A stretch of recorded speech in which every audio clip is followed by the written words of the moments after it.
retain the customers or the opportunities in front of you, people who already are beginning to or definitely know, like, and trust you, right? So how do you not forget these people because you're chasing more leads? Leads are great. Yeah, I think it'd be helpful to kind of big picture. We've been talking a lot about relationships across the board. This idea of a dadpreneur, let's keep coming back to that. It's integrating work and life, entrepreneurship and family. We're holistic beings. We're not just compartmentalized.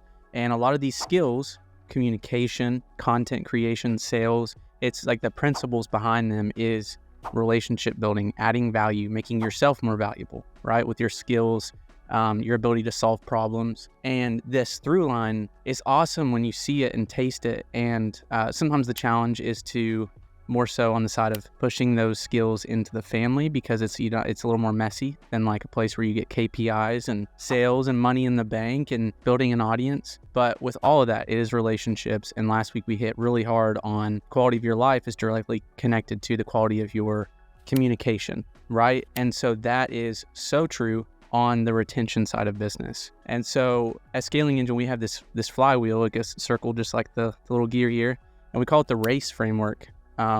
4 key systems for sales and marketing. It's a flywheel effect to help you multiply your time, revenue, and impact. And we always start with the R of RACE, which is retain. How do you actually close and retain the customers or the opportunities in front of you, people who already are beginning to or definitely know, like, and trust you, right? So how do you not forget these people because you're chasing more leads? Leads are great.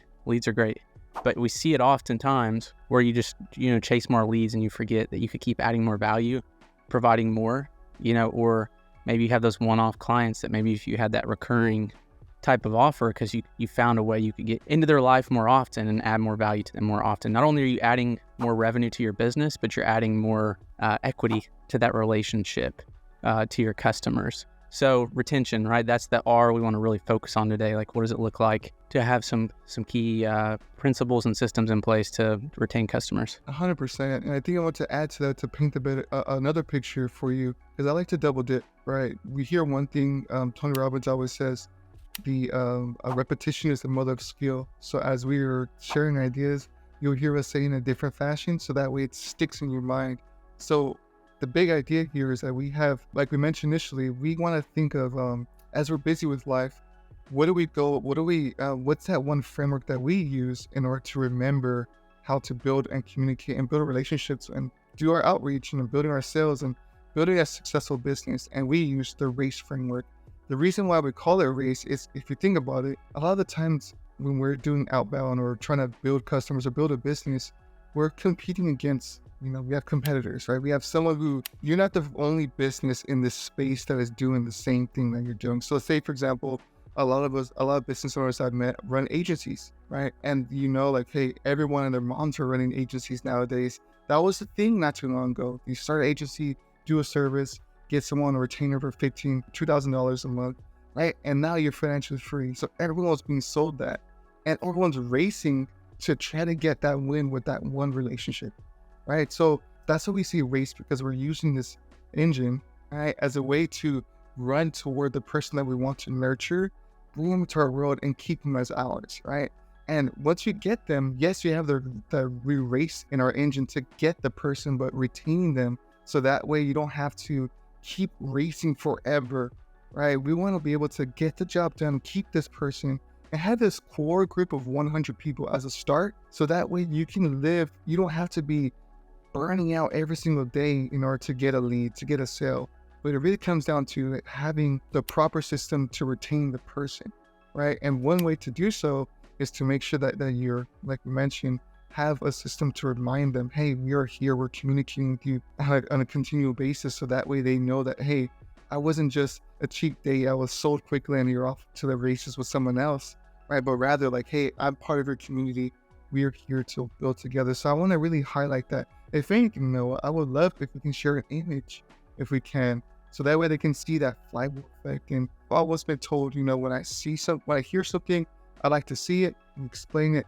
It touches different parts of the brain there. Yeah, I'll just say I've been talking to a lot of people lately, and most of us benefit from seeing a visual whether it's the process in your business or a framework or understanding the variables. Like, these are the 4 buckets we think through, and we're looking for bottlenecks in a business all the time, right? For ourselves, we've built automations around this. But like I said, we start here with the retain, and we see retain in the sales process, like to close new customers, but then to also resell. And by resell, it's just broadly, it may be an upsell, it may be more of the same thing, a recurring type of offer. It's just how, when you do that, you're going to increase the lifetime value of your customer from a revenue perspective, but I like this too, lifetime value of what you put into their life. And what's awesome is when you do that, this MECA ratio in business that most of us don't know, lifetime value to cost to acquire a customer, Alex Hormozi would say 4 to 1, right? If a customer on average is worth $1,000, you should be willing to spend a fourth of that on to acquire a customer. So the more you increase this number, the more you can actually spend on marketing to acquire those leads. So not only are you going to make more money, but just remember, like, hey, those leads that you love to get, like the better we do this, the more we can actually go spend to get those leads, knowing that when they get to the retain part, they're going to get a D1 experience. I love that. That brings certainty in this game, right? Especially knowing that, hey, if I have a system to retain the person, which all this comes down to trust. If this person trusts me enough to say, hey, I'm open to seeing the next level of your offer, whether the first offer being a lead magnet at $7, right?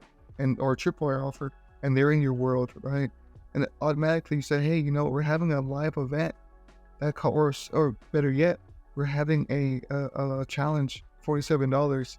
You can see the lifetime value of the person just grew, right? But they have to trust you well enough to say, hey, I'm willing to take those next steps. And that's the whole goal of today, to speak about the retention part. How do we build that trust in that person's life so they're open to saying yes to the next thing? It does, right? Because we're talking about, this is where sales really hits the road, right? Across the board, the first sale, the repeat sale, sales is a transfer of belief across a bridge of trust. I think the context I would add there is just going to that discussion. We've been having a lot of conversations in a business. You've got people involved, you've got process, strategy, you've got tools. And so often we poke at the tools or we just live up here. Everybody just kind of has their idea of what the process is and who does what. And it's very skewed. It gets very skewed very quick. As simple as that is, like, who owns this? Who does what? And I realized it was a great opportunity to align visually that could clarify all 3 of those things. What's our strategy? Who's involved? Who does what? And like, let's latch onto something that we can all see. And so it was beautiful for us because we've sold out to this linchpin model, and we're helping people install it into their business. And now we're seeing, like, oh man, it helps people see both how they're going to drive traffic and how they want to stack their offers, and then how it all connects together. So I realized the power of visuals and we already said that, but that was my takeaway.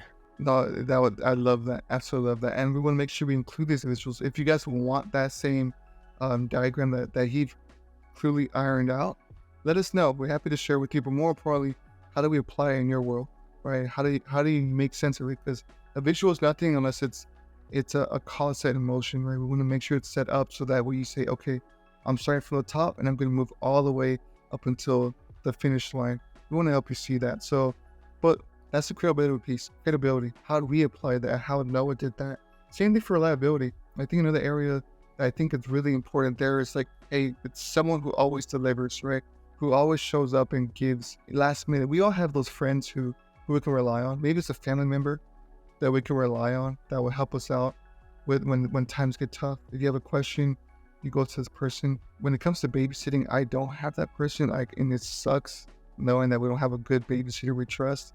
But when you do have that person, they always are saying yes to any problems. We all know that person, but try to imagine what that looks like in terms of reliability, right? Do you have a person that you trust fully when it comes to, they're always reliable when you need help? Yeah, it's that inner circle, like you're obviously one of them. We're just in different states, but like just having a couple of friends that, you can trust, like the people you can call the fridge right type of friends, fridge rights. I'm well aware of how often people don't have that, but then also like how much you take it for granted, just like a marriage, right? So but I think that I bring that up because I want us to see when you have a reliable person in your life, wherever that's at in your life, you kind of see how interactive they are to you when you need help.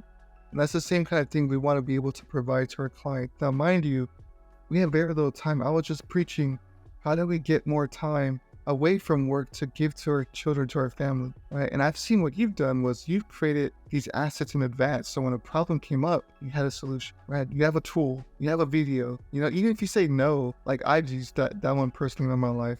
When I say no, I had a relationship that I can refer them to. You did do that. You did that with the lady who needed web design, and you were booked solid, and you were like, hey, go to this person, and they end up helping her out. Yeah, so, and I think that's a piece right there. Another example I've seen you do is you built a ticketing system inside of Slack, so that way you can respond quickly, because that's a piece of reliability. The last thing you want to do is ask for a problem and then get a response next week. I think I see reliability as you're saying this, like, okay, I see availability and then like integrity. So like, I mean, if you commit to something, or you say you're going to be there, you're going to do it, like doing everything in your willpower to make it happen. And when you're available with that communication, you have that with the credibility too. It's like, it starts to build a full meal here. And so I just thought of that. You're talking about things that you've already committed to and you want to hold up to on your word, but then you also just have general when someone comes to you. Can you be a resource that doesn't mean you have to respond quickly to everybody? I'm not in that camp, because then you're not like, you just ineffective across the board. But you're someone that they know has their best interest in mind, and then you can at least point in the right direction or be honest when like, no, that's out of my wheelhouse. Try to point them somewhere. Yeah, just start to care, Just like be prepared for that moment, right? Like whether it's like, hey, if you have questions, I've seen ticketing systems where it's like, hey, based on this problem, you can go here and watch a tutorial on your own. And you may not even have to respond for that, but you've created that in advance, so that way they felt like, hey, you are the source, a reliable source to go to. And it's mind-blowing, the power of a good system. Not only does it deliver more value and build the reliability, but it makes my life easier and takes less time. Less time invested, more value, more reliability. It's incredible.